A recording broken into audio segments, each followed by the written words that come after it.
नमस्कार दोस्तों, आज हम आपके लिए एक ऐसी घटना लेकर आए हैं कि एक कुंवारी लड़की खुद जंगल में एक साधु की झोपड़ी पर पहुंच गई और फिर उस लड़की ने साधु के साथ जो किया आप भी सुनकर हैरान रह जाएंगे।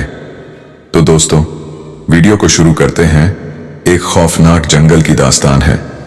इस घने जंगल में एक बूढ़ा साधु जो तकरीबन 70 साल का था, वो इस घने जंगल में झोपड़ी में रहता था।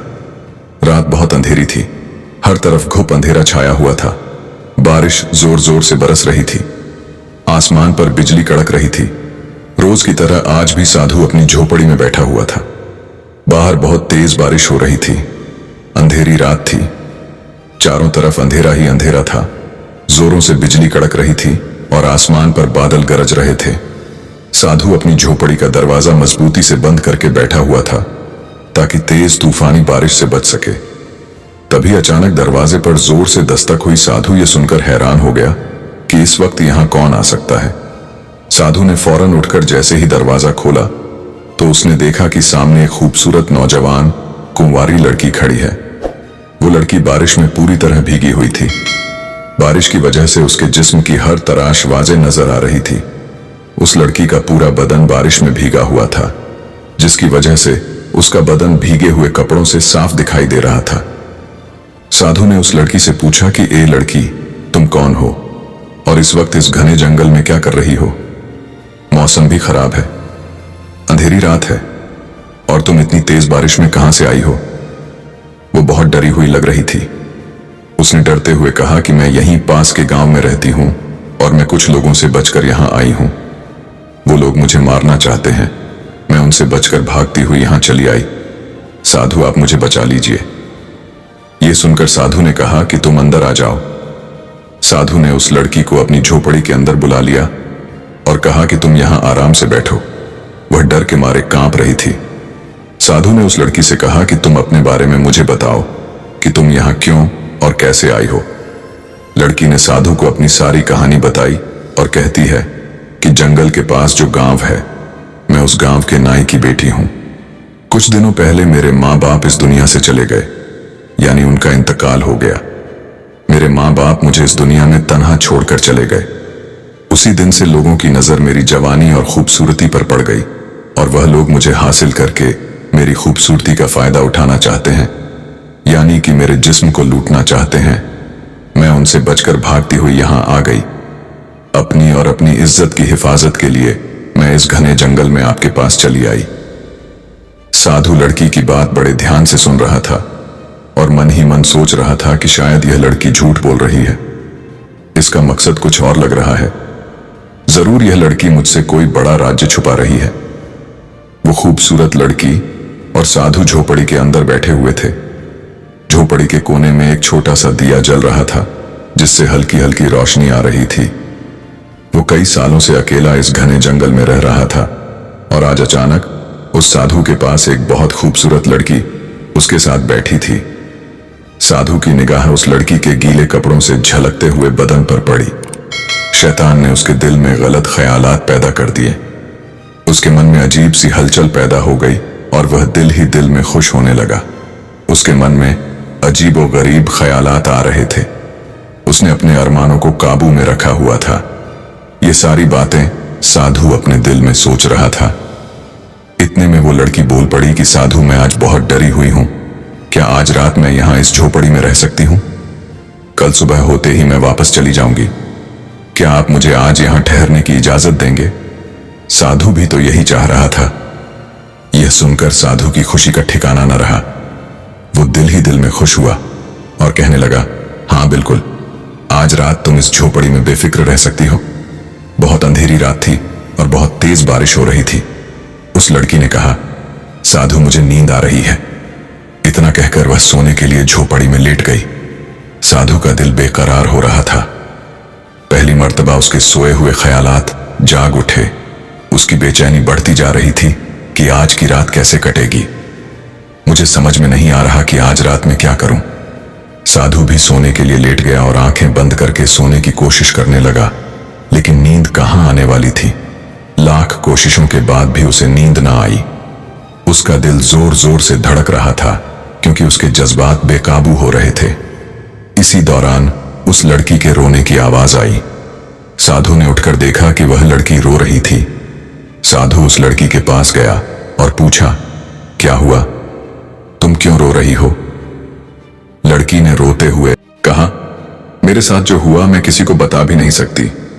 यह सुनकर साधु हैरान रह गया और कहने लगा, ऐसी कौन सी बात है जो तुम किसी को नहीं बता सकती?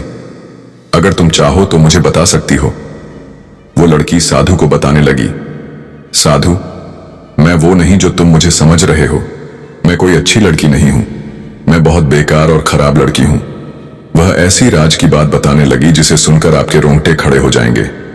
वो बताने लगी, मैं कोई आम लड़की नहीं हूं, बल्कि मैं एक जिनजादी हूं। यह सुनकर जैसे साधु के पांव के नीचे से जमीन खिसक गई। वो बहुत डर गया और डरते डरते कहने लगा, क्या सच में तुम एक जिनजादी हो? मैं तुम्हारी बात कैसे मान लूं? मुझे तो यकीन नहीं हो रहा। लड़की ने कहा, मुझे मालूम था कि आप यही कहोगे। मैं सच कह रही हूं, मैं एक जिन की बेटी हूं। मेरे बाबा जिन्हों के बादशाह हैं। इस बात को साबित करने के लिए मैं तुम्हें अपनी पिछली जिंदगी के बारे में बताऊंगी और अपनी सारी कहानी सुनाऊंगी। लड़की फिर अपनी कहानी बताने लगी। कुछ अरसा पहले की बात है। मैं एक जिन की बेटी थी और एक शख्स था जो मुझे हासिल करना चाहता था, यानी मुझसे शादी करना चाहता था, जिसे मैं बिल्कुल पसंद नहीं करती थी क्योंकि वह एक इंसान था, लेकिन वह हर हाल में मुझे पाना चाहता था। उसने मुझ पर जादू कर दिया। उस काले जादू की वजह से मैं उसके जाल में फंस गई। वो मुझे नापसंद था, लेकिन काले जादू की वजह से उसने मुझे अपनी गुलाम बना लिया। लेकिन मैंने उसे पहली रात हम बिस्तरी ना करने दी, जिसकी वजह से उसने मुझे बहुत मारा। जब मैं बिल्कुल अधमरी हो गई तो उसने आखिरी वक्त में मुझसे कहा, या तो तुम मर जाओगी, लेकिन तुम्हारी मौत तब तक नहीं आएगी जब तक मैं तुमसे बूढ़े और जवान हर किस्म के आदमी से हम बिस्तरी ना करा दूं। साधु यह बात सुनकर हैरान रह गया और घबरा गया। सोचने लगा कि अब यह लड़की मेरे साथ जबरदस्ती ना करने लग जाए, और ऐसा ही हुआ। उस लड़की ने साधु का हाथ पकड़कर कहा, मैं सच कह रही हूं साधु, तुम मुझे आजाद करवा दो। तुम जो कहोगे, जैसा कहोगे, मैं वैसा ही करूंगी। मैं आज की रात अपनी जवानी तुम्हारे नाम करती हूं। साधु, अगर तुम मेरे इस काम को पूरा नहीं करोगे, यानी मेरे साथ आज की रात नहीं सोओगे, तो मैं जिंदगी भर इसी घने जंगल में उस जालिम की गुलाम बनकर रहूंगी। साधु बहुत डर गया था, जिसे वह लड़की समझ रहा था और खुश हो रहा था, लेकिन वह तो खुद को एक जिनजादी बता रही थी। वो डरते हुए उस लड़की को देख रहा था जो बहुत खूबसूरत लग रही थी। लड़की कहने लगी, साधु, एक रात की ही तो बात है। अगर तुम आज रात मेरे साथ सो जाओगे और मुझे आजाद करा दोगे तो मेरा यह भटकना बंद हो जाएगा। तुम मुझे जितने दिन तक कहोगे, मैं आपकी गुलाम बनकर आपकी झोपड़ी में रहूंगी। आखिरकार तुम मेरे साथ क्यों नहीं सोना चाहते? साधु डर की वजह से कांप रहा था और वह लड़की उसके बदन पर हाथ फेरने लगी थी। तभी अचानक बाहर से एक अजीब सी आवाज आई। साधु फौरन हड़बड़ाकर उठा और बाहर निकलकर देखा कि दरख्त के नीचे एक खबीज तांत्रिक खड़ा हुआ है। जैसे ही साधु ने उसकी तरफ देखा तो वह तांत्रिक साधु की तरफ बढ़ा। साधु ने उस लड़की से पूछा, आखिर तुम कौन हो? लेकिन उस लड़की ने कुछ भी जवाब नहीं दिया। वह बिल्कुल खामोश हो गई। अब वह खबीज तांत्रिक साधु के बिल्कुल करीब आ गया था और बोला, यह क्या बताएगी? यह तो खुद मेरी गुलाम है। साधु डरते हुए कांप रहा था। वो सोच रहा था, यह कोई इंसान नहीं लग रहा। जब वो खबीज तांत्रिक साधु के बिल्कुल पास आ गया तो साधु ने कांपती हुई आवाज में पूछा, तुम कौन हो? खबीज तांत्रिक ने कहा, मैं वही हूं जिसने इस लड़की को तुम्हारे पास भेजा है। ये वही था जिसने उस लड़की को काबू में किया हुआ था। वो एक खबीज जिन्न लड़की और साधु को डराने की कोशिश कर रहा था। साधु ने खबीज तांत्रिक से कहा, तुम्हारे जादू का मुझ पर कोई असर नहीं होगा। तुम्हें क्या लगा था कि मैं एक नौजवान खूबसूरत लड़की को देखकर भटक जाऊंगा? मैं ऐसा कभी नहीं होने देता। जिन्होंने ने साधु से कहा, भटक तो तुम गए थे।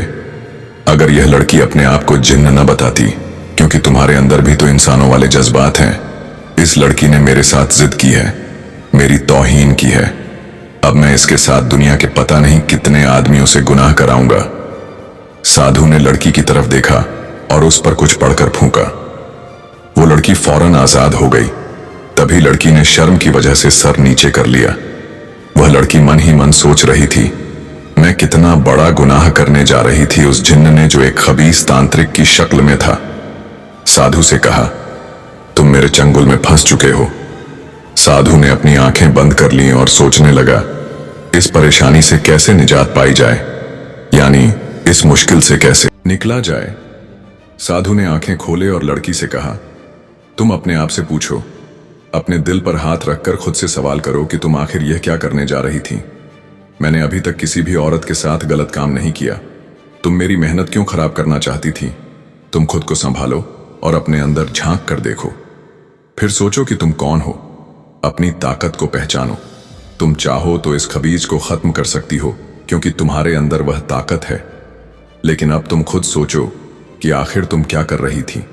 साधु यह सारी बातें लड़की से कह रहा था कि वो जिन्न जो खबीस तांत्रिक की शक्ल में था, साधु से कहता है, हे साधु, अब कुछ नहीं हो सकता, अब बहुत देर हो चुकी है।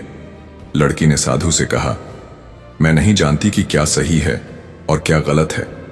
मुझे तो सिर्फ इतना पता है कि किसी भी तरह मैं आजाद हो जाऊं और मुझे राहत मिल जाए। साधु ने कहा, तुम तो आजाद हो। साधु ने उसे बताया, तुम्हें सुकून पाने के लिए खुद को जानना और पहचानना होगा। अपने लिए तुम्हें जो कुछ करना है खुद ही करना होगा। साधु अपनी आंखें धीरे से बंद करता है और कहता है, यह दो जिनों की लड़ाई है, तुम्हें अकेले ही लड़नी होगी। इस बात पर वह लड़की कहती है, साधु शायद आप सही कह रहे हो। वह लड़की अपनी आंखें बंद करती है और जिन से कहती है, मैं अपनी लड़ाई लड़ने के लिए तैयार हूं। यह सुनकर जिन उस लड़की से कहता है, क्या तुम मुझे हराने के लिए तैयार हो? लड़की बोली, हां बिल्कुल, मैं तुम्हें हराने के लिए तैयार हूं। फिर वह लड़की अपना हाथ उठाकर उस जिन को पकड़ने की कोशिश करती है और वह उस जिन का हाथ पकड़ लेती है। जैसे ही लड़की जिन का हाथ पकड़ती है, अचानक से बहुत तेज हवा चलती है और तूफान आ जाता है। वो जिन हवा में उड़ने लगा और उसने लड़की को पटक दिया। लड़की बहुत गुस्से में उठी और जिन पर जोरदार हमला किया। जिन खुद को बचाने की कोशिश करने लगा, लेकिन तब तक बहुत देर हो चुकी थी। लड़की बहुत गुस्से में थी। अब उस खबीस जिन का बचना नामुमकिन था, क्योंकि अब उसका आखिरी वक्त आ चुका था। वो लड़की उस जिन को जान से खत्म कर देती है, क्योंकि वह पहले ही जिनों के बादशाह की बेटी थी। वो जिन उसका कुछ भी बिगाड़ ना सका। फिर वह आराम से अपनी आंखें खोलती है तो अपने सामने साधु को देखती है। वह अपनी गलती के लिए बहुत शर्मिंदा थी, इसीलिए वह साधु से अपनी गलती की माफी मांगती है और कहती है, मुझसे इतना बड़ा गुनाह होने वाला था, आपने मुझे बचा लिया, मैं आपका दिल से शुक्रिया अदा करती हूं। साधु ने कहा, कोई बात नहीं, यह तो मेरा फर्ज। तो दोस्तों, अगर आपको यह कहानी प्रेरणादायक लगी हो तो कमेंट में जय हिंद जरूर लिखें। वीडियो को लाइक करें और चैनल को सब्सक्राइब करना बिल्कुल मत भूलिए, क्योंकि आपकी एक प्रतिक्रिया हमें ऐसी और प्रेरणादायक कहानियां लाने की ताकत देती है। तो दोस्तों, मिलते हैं अगली वीडियो में। तब तक के लिए जय हिंद, जय भारत, धन्यवाद।